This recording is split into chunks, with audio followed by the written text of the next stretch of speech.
മഞ്ഞൾ വെള്ളത്തിൽ നാരങ്ങ പിഴിഞ്ഞാൽ ഇനി 80-ലും നിങ്ങളുടെ യുവത്വം 20-ആയി തോന്നും. ഒരു മനുഷ്യ ശരീരത്തിലെ എല്ലാ പ്രശ്നങ്ങളും നമ്മൾ ആദ്യം കാണിച്ച വെള്ളം കുടിച്ചു കഴിഞ്ഞാൽ ഇല്ലാതാകും. ഇതിപ്പോൾ ഞാൻ പറയുന്നതല്ല, ഡോക്ടർമാരും ആയുർവേദ വൈദ്യന്മാരും എല്ലാം പറഞ്ഞിട്ടുള്ള കാര്യം തന്നെയാണ്. അപ്പോൾ അതിന് വേണ്ടിയിട്ട് നമുക്ക് മെയിനായിട്ടും വേണ്ടുന്നത് ഒരു നാരങ്ങയാണ്.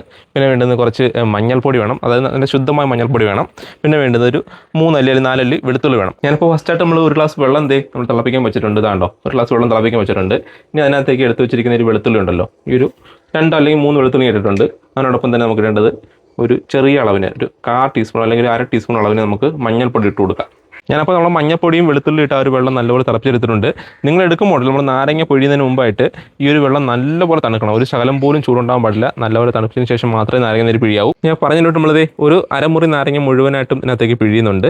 ഇത് നമുക്ക് എപ്പോൾ വെള്ളം കുടിക്കാം. നമുക്ക് ആഹാരം കഴിച്ചിട്ടോ കഴിക്കുന്നതിന് മുമ്പായിട്ടോ കഴിച്ചിട്ട് കുടിക്കാൻ എനിക്ക് ഒന്നുകൂടെ നല്ലത്. വെറും വയറ്റിൽ നമ്മൾ ഈ പറഞ്ഞ നാരങ്ങ കുടിച്ച് കഴിഞ്ഞാൽ അല്ലെങ്കിൽ വെളുത്തുള്ളി കഴിച്ച് കഴിഞ്ഞാൽ പല രീതിയിലുള്ള പ്രശ്നങ്ങളുണ്ടാകും. നമുക്ക് ഗ്യാസ് പ്രശ്നം ഉണ്ടാകും. അപ്പോൾ നിങ്ങൾ ആഹാരം കഴിച്ചതിന് ശേഷം ആഴ്ചയിൽ ഒരു 3 തവണ കുടിച്ചാൽ മാത്രം മതിയാകും. ഇത് കുടിക്കുന്നതിലൂടെ ഞാൻ തുടക്കം പറഞ്ഞതിൻ്റെ വിട്ട് നമുക്ക് ഈ ഒരു യുവത്വം നിലനിൽക്കുന്നത് മാത്രമല്ല, അതായത് നമുക്ക് ശരീരത്തിലുണ്ടാകുന്ന നമ്മുടെ വൃക്കയും നമ്മുടെ ഈ ഹൃദയവും ഒക്കെ നമുക്ക് നല്ല രീതിയിൽ നിർത്താൻ വേണ്ടിയിട്ട് ഏറ്റവും നല്ലതാണ്. ഇതിൻ്റെ മെയിൻ ഘടകം നമ്മുടെ ഈ മഞ്ഞളും അതുപോലെ നമ്മുടെ ഈ വെളുത്തുള്ളി എന്ന് പറയുന്നത് നമ്മുടെ ഹൃദ്രോഗത്തിനാണെങ്കിലും നമ്മുടെ വൃക്കയ്ക്കാണെങ്കിലും എല്ലാം നല്ലതാണ്. ഇതൊരിക്കലും ഞാൻ പറയുന്നതല്ല, ഒരുപാട് ഡോക്ടർമാർ പല പേഷ്യൻസിന് നമ്മൾ ഈ പറഞ്ഞു കൊടുക്കുന്ന ഒരു മരുന്ന് തന്നെയാണ്, അല്ലെങ്കിൽ ആയുർവേദ വൈദ്യന്മാർ പറഞ്ഞു കൊടുക്കുന്ന സാധനം തന്നെയാണ്.